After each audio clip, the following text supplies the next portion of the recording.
ওই জেলার নেতারা অপূর্ব সরকার, নিয়ামত হাজিরা, ওনাকে জেলার মিটিং করার সাহস দেখাচ্ছে না। হুমায়ুন কবির যেহেতু 70 রেজিনগর এবং 71 বেলডাঙ্গায় কন্টেস্ট করবে, 22শে ডিসেম্বর ঘোষণা করেছে।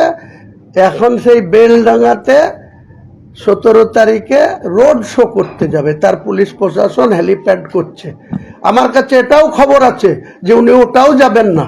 আমি বলেছি উনি যা লোক করবেন 19 তারিখে 48 ঘন্টার মধ্যে আমি তার ডবল লোক করে বুঝাবো যে সর্বভারতীয় নেতাকে বুথ স্তরের নেতা বানিয়ে দেবো। এখন ওটাও বোধহয় যাবে কিনা সন্দেহ আছে।